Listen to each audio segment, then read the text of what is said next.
G'day legends, it's Mark here from North Oz, and in today's video I'm going to be sharing with you 5 mistakes that either I have made or that I've seen other people make along their trips to the very top of Australia through the Cape York Peninsula. So stick around, this one, it's going to be a good one. Let's get into it. Now, the very first common mistake that a lot of people make, and we made it too, both me and my mate Alex, is that we only took one spare wheel and tire.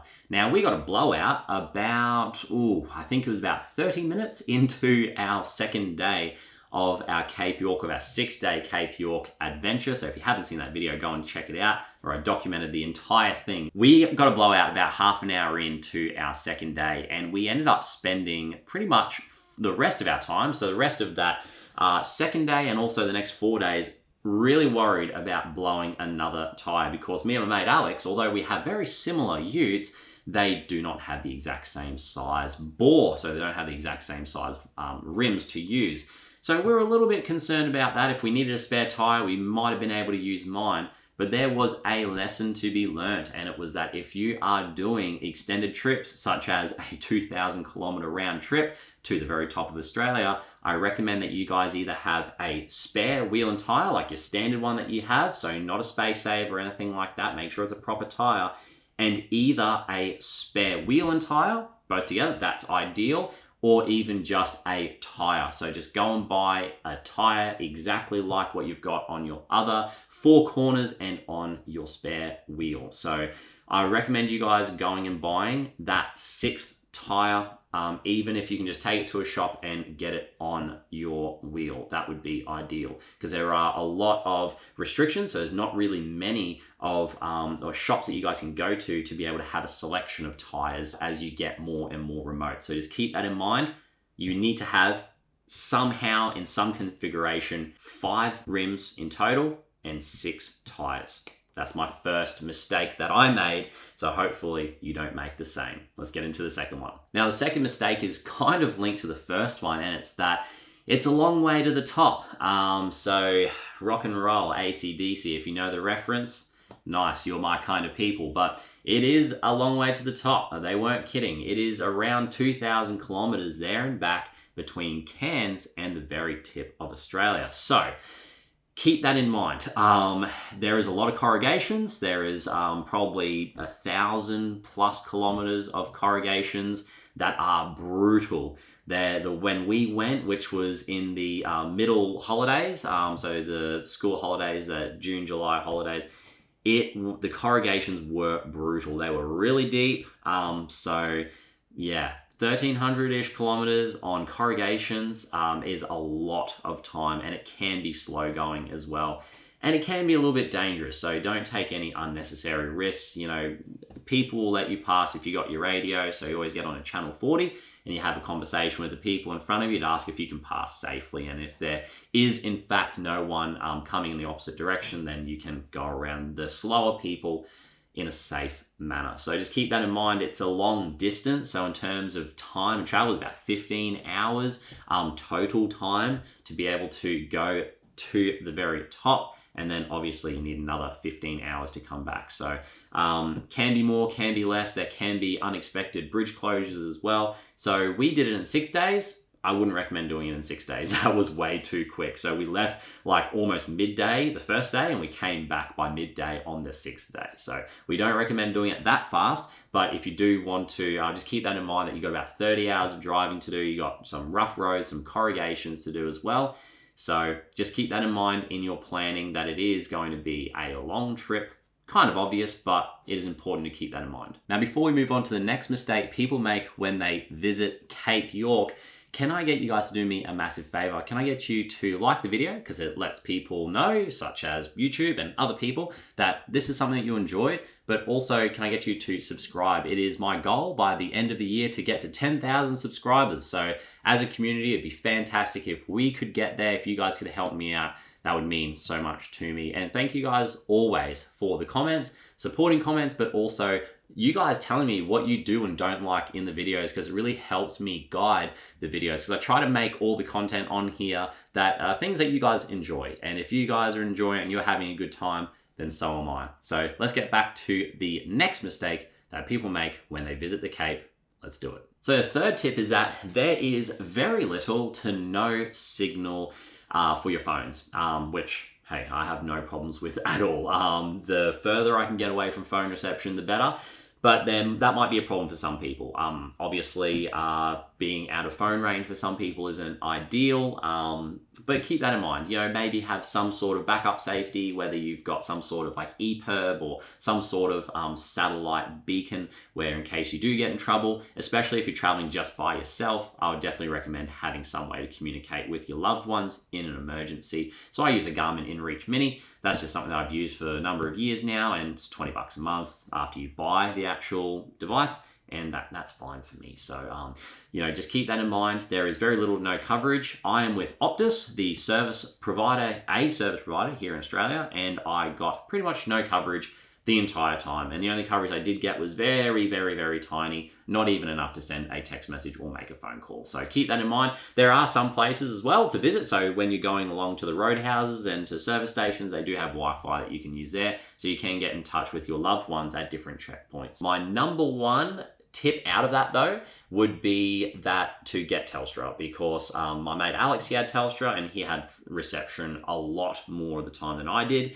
So the main places that we went to, so you know, the main towns like Cohen and that, I didn't have any reception, but he did. So just keep that in mind too, that Telstra is better than Optus on our trip. So yeah, so you might want to change your phone plan if you're with anybody else. All right, let's move on to the next point. So the fourth point is a bit of an interesting one, and it's that you don't have enough money. Now, that's got a few different levels to it. The main reason why is because a lot of people will say, and it's a big mistake that people make, is that, oh no, I don't have enough money to visit the tip of Australia. It's actually not that expensive. The places that I stayed at anyway, I stayed at a couple of the stations, which wasn't expensive. It was like $15-20 a night, something like that. Stayed at a couple of roadhouses, again, same sort of thing. It's not expensive at all, guys. Fuel was $2.70 at its most expensive place, and that was only at the Bramwell Junction Roadhouse. Apart from that, it was somewhere between $2.20 at the time, so maybe add another 10 or 20 cents a litre at the time of filming. You know, so, and apart from that, it went down from there. So you went to Bamaga and it was about $2.35, something like that. So not ridiculously expensive to be able to go and travel. But on the flip side of that as well, the ferry was about $120 for each car that we took over. So that was something to consider as well. So you need to make sure you got a bit of cash for that too. And I say cash isn't just money. You don't need to have cash, although I would recommend having at least maybe $200 worth of cash. But I didn't use cash the entire time, so sometimes the FPOS machines can go down. So have some just as a bit of a backup. But yeah, you don't need a whole pile of money to be able to visit the tip of Australia. I think that's something that people really get wrong in their travels, that they need to have a $100,000 vehicle, fully kitted out. You don't need any of that. Listen, you can do 98% of the trip to the tip in a stock standard sedan. It might not be particularly comfortable, but you can do it. There's just one place, and that I mentioned in another video, or that I will be mentioning if you haven't seen that yet, where it is about the clearances and four-wheel drive capabilities that you need to be able to go there, which is not a lot. You can do it to give you a bit of perspective, you can do it in a Mitsubishi ASX. So, you know, very simple, slightly lifted than a normal vehicle, and you'll be fine to go ahead and do your trip to the tip in a very basic vehicle. Now, of course, that's always subject to how much rain there is at a given point in time. Always assess the rivers when you get there. So yeah, a little bit of an asterisk on that one. Now, the fifth thing, it's not going to be the final thing, so I'm going to throw in a bonus one in here as well. The fifth thing is that, and it's a mistake that a lot of people make, and it's not having enough recovery gear. So I would recommend you guys at least have some way to recover your vehicle from the front and some way to recover your vehicle from the back. The factory tow hooks will be perfectly fine. They're perfectly adequate if you guys are in a in a squeeze. You know, make sure that you guys have just some way and you know where it is to be able to pull your vehicle out of a tricky situation, because you never know. You never know when something might happen and you might need to get someone to give you a hand to tow you out. I'd also recommend just a very cheap snatch strap from any of a automotive stores. I have that, and it's just basically a snatch strap, and I've also got some shackles on there as well. So you basically just put it on your factory tow hook. That's my personal opinion. I'm not a professional four-wheel driver by any means, but in a bind, that's what I had on me just to be able to get me out of a tricky situation. If you're doing the old tally track and that, of course, you're probably a lot more equipped than a lot of the other people, and you will have to be because it is pretty much expected you'll get stuck at some point.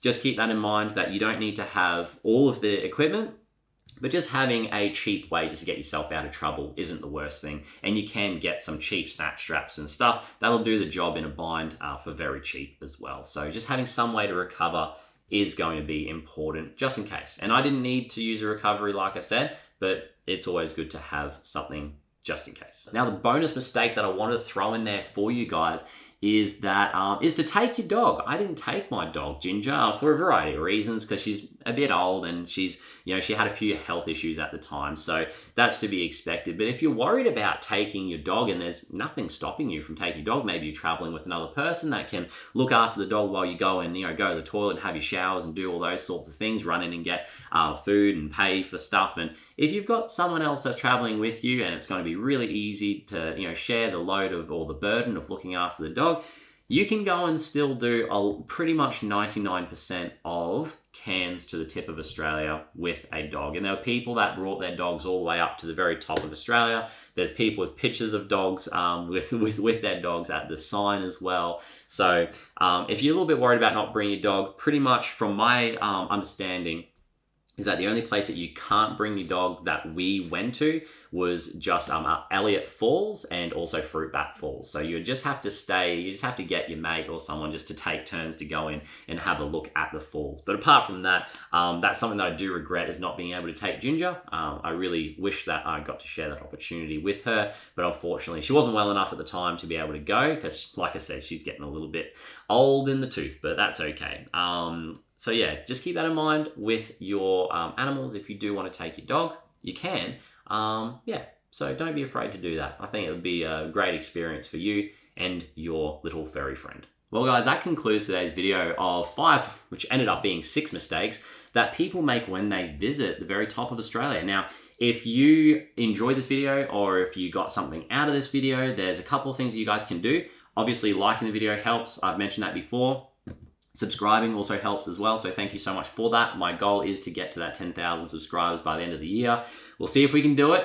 With your help, we definitely can. And the comments as well. I try to guide the content on this channel by what you guys want to see. So if you enjoyed the things in today's video or you want me to talk more about it, just let me know in the comment section and we can go ahead and I can just shoot another video of that. So I really do take your comments seriously. I do appreciate your comments as well. I reply to every single comment. If you guys have seen all of my videos and you look through the comment sections of that, you will see my little like of the comment and also a comment of my own on there as well, because I do appreciate you guys spending the time and writing comments. And we have a very positive community here at North Oz, which is something that I really like about what we are doing, and it's very positive, which is great. We want to try and build each other up. I just want to again thank you guys for the support. I want to thank you guys for the overwhelming support on the epic Cape York adventure video. That was a lot of fun. It was a lot of stress, but it was a lot of fun to film and to edit. And I'm really glad that we now have this snapshot in time of one of the greatest travel adventures that I've ever had. And I want to keep sharing those with you guys as time goes on. I'm going to be doing more and more of those adventures all around Australia and potentially the world one day. So we will, we're going to build up towards that, and your support on the channel just means the world to me. So thank you guys so much. Thank you very much for watching, guys, and I'll see you very shortly in the next video, and make sure you stick around to the end of the month where I'll show you guys a massive channel update. I'll see you then.